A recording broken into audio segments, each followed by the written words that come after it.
People don't understand the power of their minds. I like to use as an example a trash can. This has a limit. At some point, I'm not going to be able to put more trash into it, or it's going to get out of control and it's going to overflow and it's going to stain the carpet and it's a mess. That's a trash can. Now, the beautiful thing about our mind is that it has no limit and you can keep on dumping stuff into it. So it's very important for you to determine which stuff you're going to be dumping into it, because you can also fill it up with trash. It's going to also damage your journey. So in order for me to start learning things, I can tell you what I did. First of all, we live on the information age. So the information out there is unlimited. So sometimes it's a little bit too much. It's like the Netflix phenomenon in which you want to watch a show or a movie, but you spend 2 hours browsing until you give up and then you watch nothing, right? Because there's so much information out there that you don't know what to consume. So the learning process, what I do is that I look for people that have done it. My obsession is look for people that have been there.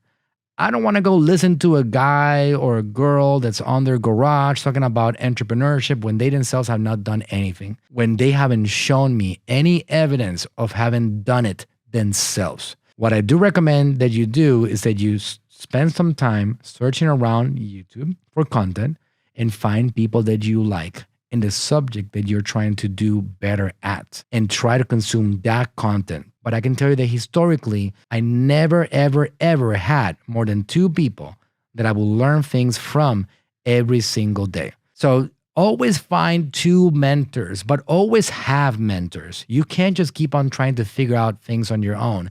But also very important, use mentors that are doing it. Look for the evidence that they feel open about what they're doing instead of being like, no, I'm not going to let you know my secrets because then you're going to want to copy me. So I welcome you guys to go through this process that I've gone through of eliminating your waste of time, auditing what you're doing every single day, and getting rid of those things that are not really contributing to your success and to your development. Number 1. And once you do that, and you're going to find all this time available because it's a lot of time, 24 hours in a day, you sleep 6 to 8 hours, you got 8 hours of work. Let's say you have 9 to 5, you still got another 8 hours left. That's a lot of time.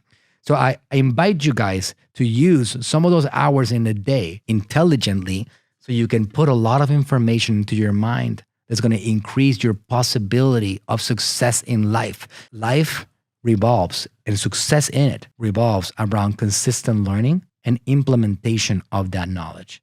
A lot of people that are great students, they graduated magna cum laude or whatever that is, they're broke as a joke, struggling and miserable because they never executed, or what they executed was all wrong and their education is based on falsities. So that's also not applicable. But learning actionable, practical things in this particular world that are applicable to the now, not to the yesterday, and implementing that knowledge via 2 mentors at most at a time that you can learn things from that are doing things every day successfully, that gets your mind flowing with ideas that you can implement, and then putting the energy to work and busting your energy, trying to get these things executed. That's the key to your success. Hey, thanks for watching this video. To get more content and more value, check this one out. I know that I am not at the top yet. I know I'm humble enough to understand that I still got a long way to go. I need to keep myself getting better every single day, expanding every day, learning something new every day, because I still got a lot to go.